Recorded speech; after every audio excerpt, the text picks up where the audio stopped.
आपण ऐकत आहात जगद्गुरु तत्वदर्शी संत रामपालजी महाराज यांच्याद्वारे लिखित पुस्तक कबीर परमेश्वर संपूर्ण. विषय कबीरदेवद्वारे ऋषी रामानंदच्या आश्रमामध्ये 2 रूप धारण करणे. स्वामी रामानंदजी परमेश्वर कबीरजी यांना म्हणाले की तुम्ही खोटे का बोललात? कबीर परमेश्वरजी म्हणाले, कोणतं खोटं स्वामीजी?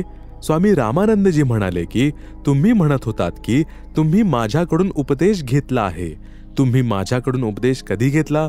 बालक रूपधारी कबीर परमेश्वरजी म्हणाले, एकदा आपण आंघोळ करण्यासाठी पंचगंगा घाटावरती गेला होतात. मी तिथे पहुडलेला होतो. तुमच्या पायाची खडावा माझ्या डोक्याला लागली होती. तुम्ही म्हणाले होते, बेटा राम नाम बोल. रामानंदजी म्हणाले, हो आता काही आठवले, परंतु ते तर खूप छोटे बाळ होते, कारण की त्यावेळी 5 वर्ष वयाची मुले खूप मोठे होत असत. तसेच 5 वर्षाच्या मुलाचे शरीर आणि 2.5 वर्षाच्या मुलाचे शरीर यात दुप्पट अंतर होऊन जाते. कबीर परमेश्वरजी यांनी म्हटले, स्वामीजी पहा मी असा होतो.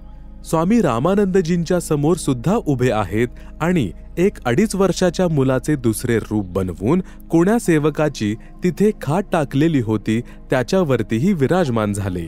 रामानंदजी यांनी 6 वेळा तर इकडे पाहिले आणि 6 वेळा तिकडे पाहिले.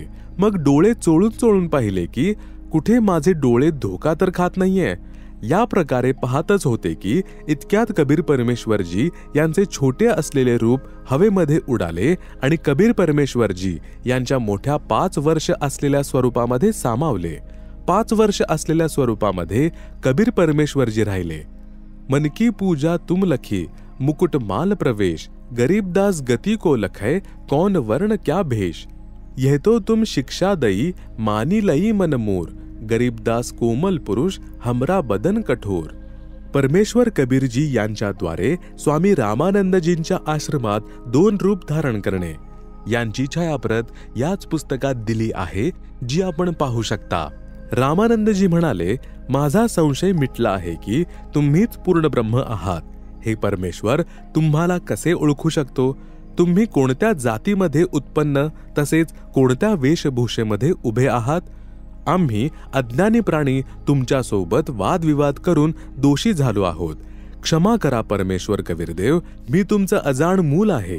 रामानंदजी यांनी मग आपल्या दुसऱ्या शंकांचे निवारण केले. शंका, हे कबीरदेव, मी राम राम असा काही मंत्र शिष्याला जप करायला देत नाही. जर तुम्ही माझ्याकडून दीक्षा घेतली आहे तर तो मंत्र सांगा जो मी शिष्यांना जप करायला देत असतो. कबीरदेव यांचे उत्तर, हे स्वामीजी, तुम्ही ओम नाम जप करायला देत असता. तसेच ओम नमो भगवते वासुदेवायचा जप तसेच विष्णू स्तोत्रच्या आवर्तीची पण आज्ञा देत असता. शंका, तुम्ही जो मंत्र सांगितला हे तर खरं आहे. एक शंका आणखी आहे, त्याचेही निवारण करा. मी ज्याला शिष्य बनवतो त्याला एक चिन्ह देत असतो, ते तुमच्या जवळ नाहीये. उत्तर, बंदीछोड कबीरदेव म्हणाले, हे गुरुदेव, तुम्ही गळ्यामध्ये घालण्यासाठी रुद्राक्षाची कंठी माळ देता. हे पहा गुरुदेव, त्या दिवशी तुम्ही तुमची कंठी गळ्यातून काढून माझ्या गळ्यामध्ये घातली होती. हे म्हणत कबीरदेव यांनी आपल्या शर्टाच्या खाली गळ्यामध्ये घातलेली ती कंठी माळ सार्वजनिक केली. रामानंदजी समजून गेले, हा कोणी साधारण मुलगा नाहीये, हा प्रभूचा पाठवलेला कोणी तत्वदर्शी आत्मा आहे. यांच्याशी ज्ञान चर्चा केली पाहिजे. चर्चेच्या विषयाला पुढे चालू ठेवून स्वामी रामानंदजी म्हणाले, हे बालक कबीर, तुम्ही स्वतःला परमेश्वर म्हणता. परमात्मा असा म्हणजेच मनुष्यासारखा थोडीच आहे. हे कबीरजी, त्या जागी म्हणजे परमधामाला जर एक वेळ दाखवले तर मन शांत होऊन जाईल. मी अनेक वर्षांपासून ध्यान योग म्हणजेच हठयोग करत आहे. मी आकाशामध्ये खूप वरपर्यंत सैर करून येत असतो. परमेश्वर कबीरजी म्हणाले, हे स्वामीजी, तुम्ही समाधीस्थ व्हा. स्वामी रामानंदजींचा हठयोग ध्यान करणे म्हणजे मेडिटेशन करणे असा रोजचा अभ्यास होता. लगेच समाधीस्थ झाले. समाधी स्थितीत स्वामीजींची सुरती म्हणजे ध्यान त्रिवेणीपर्यंत जात होती. त्रिवेणीवरती 3 रस्ते होतात.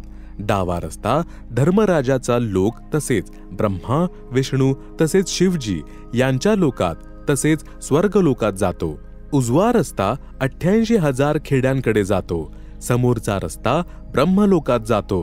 त्यास ब्रह्मरंध्रही म्हणतात. स्वामी रामानंदजी खूप जन्मांपासून साधना करत आले होते. या कारणाने त्यांचे ध्यान लगेच लागत होते. बालक रूपधारी परमेश्वर कबीरजी रामानंदजीला ध्यानात समोर भेटले. तसेच तिथला सर्व भेद रामानंदजीला सांगितला. हे स्वामीजी, आपली भक्ती साधना कितीतरी जन्मांची संचित आहे.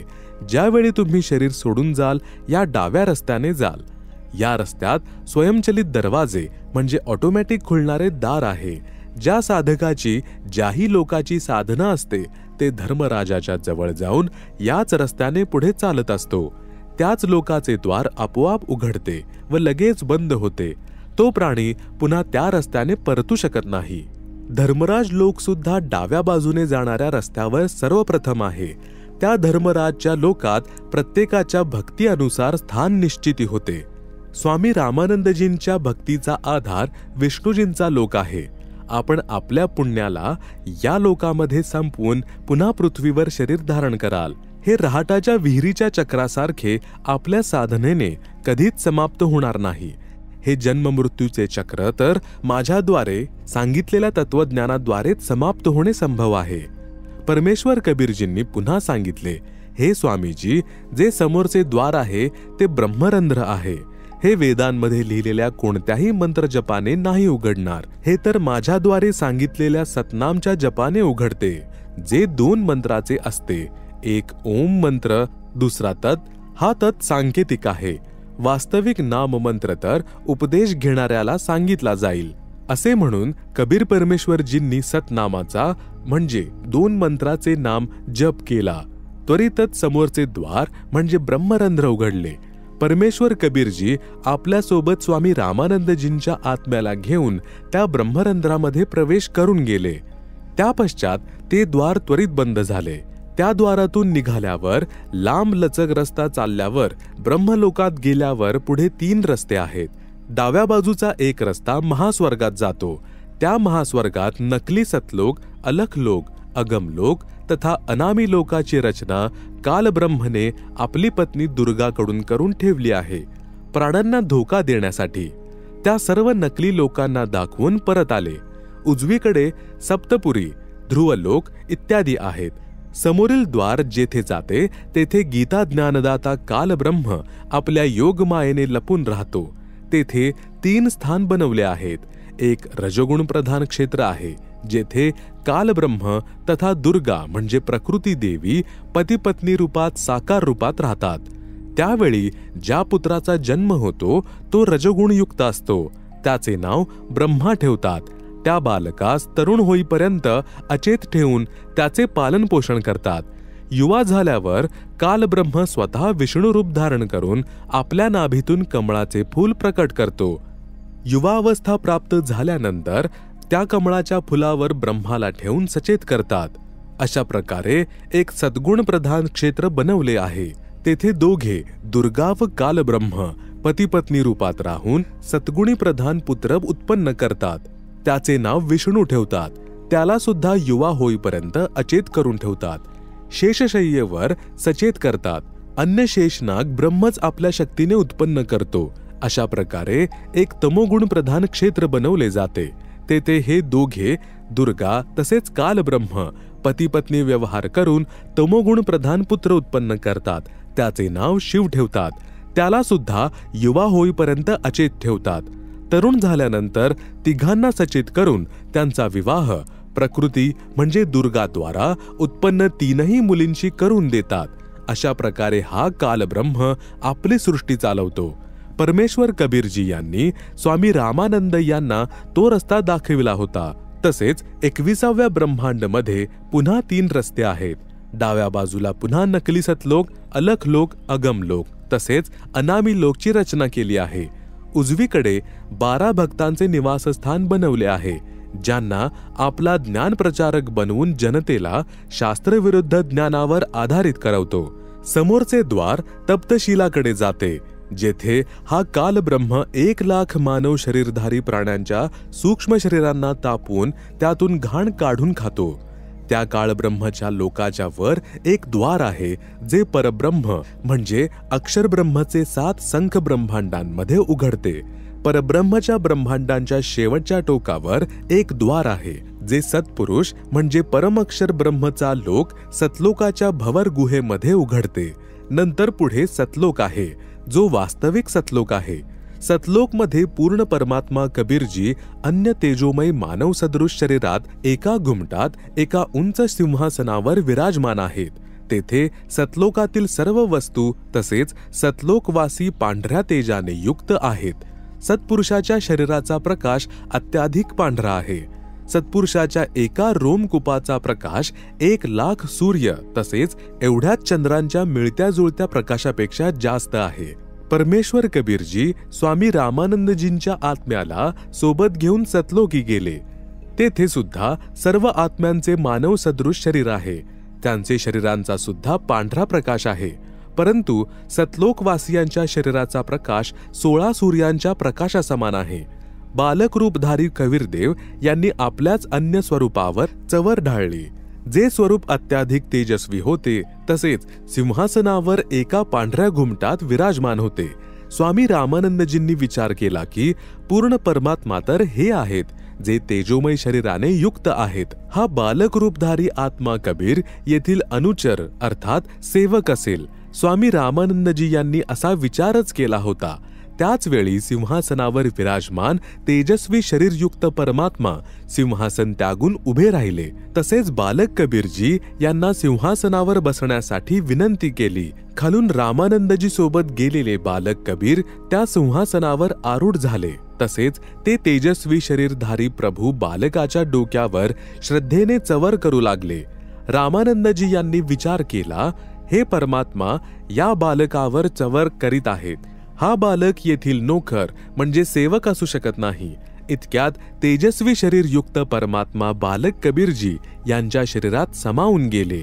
बालक कबीरजी यांचे शरीर त्याचप्रमाणे तितकेच प्रकाशयुक्त होऊन गेले, जेवढे सिंहासनावर बसलेल्या पुरुषाचे होते. एवढी लीला करून स्वामी रामानंदजी यांचा आत्मा शरीरात परत पाठविला. महर्षी रामानंदजी यांनी डोळे उघडून पाहिले तर बालक रूपधारी परमेश्वर कबीरजी यांना समोर बसलेले पाहिले. महर्षी रामानंदजी यांना पूर्ण विश्वास झाला की हे बालक कबीरजी परमअक्षर ब्रह्म अर्थात वासुदेव म्हणजे कुळाचे मालक आहे. दोन्ही ठिकाणी म्हणजे वरती सतलोकात तसेच खाली पृथ्वी लोकात स्वतःच लीला करीत आहेत. हेच परम दिव्य पुरुष अर्थात आदिपुरुष आहेत. सतलोकात जेथे हे परमात्मा मूळ रूपात राहतात ते सनातन परमधाम आहे. परमेश्वर कबीरजी यांनी याचप्रमाणे संत गरीबदासजी महाराज छुडाणी हरियाणावाले यांना सर्व ब्रह्मांडे प्रत्यक्ष दाखवले होते. त्यांचा ज्ञानयोग उघडला होता. तसेच परमेश्वर यांनी गरीबदासजी महाराज यांना स्वामी रामानंदजी विषयी सांगितले होते की कशा प्रकारे मी स्वामीजींना शरणात घेतले होते. महाराज गरीबदासजी यांनी आपल्या वाणीमध्ये उल्लेख केला आहे. तहा वहां चित चक्रित भया देखी फजल दरबार, गरीबदास सिजदा किया हम पाए दीदार, बोलत रामानंद जी सुन कबीर करतार, गरीबदास सब रूप में तुम ही बोलनहार, तोहू ठोर है एक तू भया एक से दोय, गरीबदास हम कारणे उतरे हो मगजोय, तुम साहेब तुम संत हो, तुम सतगुरु तुम हंस, गरीबदास तुम रूप बिन और न दूजा अंश, तुम स्वामी में बाल बुद्धि भ्रम कर्म किए नाश, गरीबदास निज ब्रह्म तुम हमरे दृढ़ विश्वास, सुनबे सुन से तुम परे उरे से हमरे तीर, गरीबदास सरबंग में अभिगत पुरुष कबीर, कोटि कोटि सिजदा किए कोटि कोटि प्रणाम, गरीबदास अनहद अधर हम पर से तुम धाम, बोले रामानंद जी सुनो कबीर सुभान, गरीबदास मुक्ता भये उधरे पिंड अरुप्राण. उपरोक्त वाणीचा भावार्थ. सतलोकांमध्ये तसेच काशी नगरात पृथ्वीवर दोन्ही ठिकाणी परमात्मा कबीरजी यांना पाहून स्वामी रामानंदजी यांनी म्हटले की कबीर परमात्मा आपण दोन्ही ठिकाणावर लीला करत आहात. आपणच निजब्रह्म अर्थात गीता अध्याय 15 श्लोक 17 मध्ये म्हटले आहे की उत्तम पुरुष अर्थात वास्तविक परमेश्वर तर क्षरपुरुष म्हणजे कालब्रह्म तसेच अक्षरपुरुष म्हणजे परब्रह्मपेक्षा अन्य आहेत. तेच परमात्मा म्हटले जातात, जो तीनही लोकांमध्ये प्रवेश करून सर्वांचे धारण पोषण करतो, तो परम अक्षर ब्रह्म आपणच आहात. आपल्यात शक्तीमुळे सर्व प्राणी गती करत आहेत. मी आपला तो सनातन परमधाम डोळ्यांनी पाहिला आहे. तसेच वास्तविक अनहद धून तर वर सतलोकामध्ये आहे. असे म्हणून स्वामी रामानंदजी यांनी कबीर परमेश्वर यांच्या चरणामध्ये कोटी कोटी प्रणाम केला. तसेच म्हटले, आपण परमेश्वर आहात, आपण सद्गुरू, तसेच आपणच तत्वदर्शी संत आहात. आपणच हंस अर्थात दूध पाणी वेगळा वेगळा करणाऱ्या खऱ्या भक्ताच्या गुणांनी युक्त आहात. कबीर भक्त नावामुळे इथं प्रसिद्ध आहात. वास्तवात आपणच परमात्मा आहात. मी आपला भक्त, आपण माझे गुरुजी. परमेश्वर कबीरजी यांनी म्हटले, हे स्वामीजी, गुरुजी तर आपणच रहा. मी आपला शिष्य आहे. हे गुरु परंपरा टिकवून ठेवण्यासाठी अति आवश्यक आहे. जर आपण माझ्या गुरुजी रूपात नाही राहत असाल तर भविष्यामध्ये संत व भक्त म्हणतील की गुरु करण्याची काही आवश्यकता नाही, सरळ परमात्मा सोबतच संपर्क करा. कबीर यांनी पण गुरु केला नव्हता. हे स्वामीजी, कालप्रेरित व्यक्ती अशा काही गोष्टी बनवून श्रद्धाळूंना भक्तीच्या दिशेपासून भ्रष्ट करत राहतील, तसेच कालच्या जाळ्यात फसवून ठेवतील. म्हणून संसाराच्या दृष्टीमध्ये आपण माझ्या गुरुजींची भूमिका करा. तसेच वास्तवात ज्या साधनेची विधी मी सांगेन आपण तशी भक्ती करावी. स्वामी रामानंदजी यांनी कबीर परमेश्वर यांच्या गोष्टीचा स्वीकार केला. कबीर परमेश्वरजी एका रूपात स्वामी रामानंदजी यांना तत्वज्ञान ऐकवत होते. तसेच अन्य रूप धारण करून काही वेळानंतर आपल्या घरी आले, कारण की तिथे निरू तसेच निमा खूप चिंताग्रस्त होते. मुलाला सहकुशल घरी आल्यावर निरू व निमा यांनी परमेश्वराचे आभार मानले. आपला मुलगा कबीर याला हृदयाशी धरून निमा रडू लागली. तसेच आपले पती निरूच्या जवळ घेऊन गेली. निरूने पण मुलगा कबीरचे लाड केले. निरूने विचारले, बेटा, आपल्याला त्या ब्राह्मणाने मारले तर नाही? कबीरजी म्हणाले, नाही पिताजी, स्वामी रामानंदजी खूप चांगले आहेत. मी त्यांनाच गुरु बनवले आहे. त्यांनी मला सर्व ब्राह्मण समाजाच्या समोर हृदयाशी लावून म्हटले, हा माझा शिष्य आहे. आजपासून मी सर्व हिंदू समाजाच्या सर्व जातीच्या व्यक्तींना शिष्य बनवत राहील. माता पिता म्हणजे निरू तसेच निमा अति प्रसन्न झाले. तसेच घरच्या कामामध्ये व्यस्त झाले. स्वामी रामानंदजी यांनी म्हटले, हे कबीरजी, आमच्या सर्वांच्या बुद्धीवर दगड पडले होते. आपणच अज्ञानरूपी दगडाला हटवले आहे. मोठ्या पुण्यकर्मामुळे आपले दर्शन सुलभ